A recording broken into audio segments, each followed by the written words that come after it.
Hey there. Have you ever read a news report or maybe an academic paper and just wondered how the language sounds so official, so, authoritative? Well, today we're going to pull back the curtain on that. This is your insider's guide to the sophisticated English that journalists and researchers use to report information with real precision and impact. So, if you're ready to level up, let's jump right in. Okay, so let's start with a classic problem. Imagine you need to share some information, but you either don't know who said it really doesn't matter who said it, or you're trying to sound completely neutral. How do you actually do that? It's a really common communication challenge, and lucky for us, the solution is in a few key structures that will instantly make your English sound way more polished and professional. So here's our game plan. First, we're going to tackle how to report stuff when you don't have a source. Then we'll look at two really clever ways to structure those reports. After that, we'll switch gears and get into the art of asking super precise questions. And we'll wrap things up by looking at how questions can be used to suggest or even criticize. All right, first up, reporting without a source. Look, we all fall back on phrases like people say or I heard that. But to really sound authoritative, you need something better. This is all about making that shift from sounding casual to sounding like a credible source yourself. So take a sentence like this. People in the area have been told that they should stay indoors. It's a perfectly good sentence, right? It's correct. It gets the point across, but it's a little plain. It still kind of feels like you're just passing along a rumor. We can do better. And here is the secret weapon, the passive reporting structure. Now, the formula is simple, but it is so powerful. It's just it plus a passive verb followed by a that clause. This little structure is an absolute powerhouse in formal writing because it just elegantly removes the who and puts all the focus squarely on the what. And this is a perfect example. Instead of saying, sources report that the damage is extensive, we get this sleek, objective statement. It is reported that the damage is extensive. See that? Just like that, the information, the damage becomes the star of the show, not whoever reported it. And this structure works with a whole toolbox of different verbs. Each one adds its own unique flavor. Saying it is alleged that has a feeling of doubt, while it is expected that sounds much more confident. The verb you pick is all about the nuance you want to create. Okay, so let's build on that. Once you get the hang of that basic it is reported that structure, you can start playing with it to shift the focus and create even more impact. There are actually two key ways to do this, and each one subtly changes what the listener pays attention to. Okay, let's start with our before picture. Imagine an investigation team comes out and says, "We have discovered that a mechanical fault caused the problem. It's active, it's clear." Now let's see how a journalist might report this using our new passive structures. Okay, check out this side by side. On the left, we have pattern 1. It has been discovered that. This is the one we just learned. It puts all the emphasis on the finding itself. But look at the right.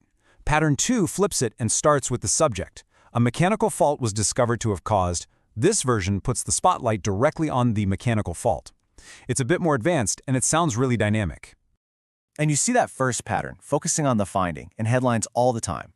Water discovered on Mars is really just a short, punchy way of saying it has been discovered that there is water on Mars. And here's an example of that second pattern, where the subject comes first. King said to be making good recovery. This is just shorthand for, the king is said to be making a good recovery. It puts the focus squarely on the person, on the king. All right, time for a quick pop quiz. Have a look at this headline. Agreement that UN will send in troops. How would you rewrite that as a full sentence using pattern 1? Take a second, think about it. So, did you get it? The answer is, it has been agreed that the UN will send in troops. See? Simple, clean, authoritative. Once you start noticing this pattern, you'll see it absolutely everywhere. Okay, so we've covered how to report information. Now let's flip the script and talk about how to ask for it with real precision. Just like with reporting, tiny little changes in how you form a question can make a huge difference in the answer you get back. This is such a classic one. If you ask, "How was the journey?" you're probably going to get a one-word answer. Good, fine, long. But if you ask, "What was the journey like?" well, that invites a story. You're asking for a description, not just a simple judgment. It's a small change for a much, much better answer. Okay, now for a tool of high formality, the word whom. I know it can sound a bit stuffy, but while who is super common, whom is its formal alternative when it's the object of the verb. It's especially common after a preposition, like in the example, to whom were you talking? Using it immediately signals a more serious, formal, or academic setting. And for our final section, let's look at how questions can do a lot more than just ask for information. By making a question negative, you can add this powerful layer of subtext. You can use them to suggest, to persuade, and even to criticize, all while you're technically still just asking a question. Just look at the range here. Why don't we go out for a meal? That's a pretty gentle suggestion. Wouldn't it be better to go tomorrow? Now you're gently trying to persuade someone. But then you get to, why didn't you tell me that in the first place? Yeah, with the right tone, that's not a real question at all. It's a criticism.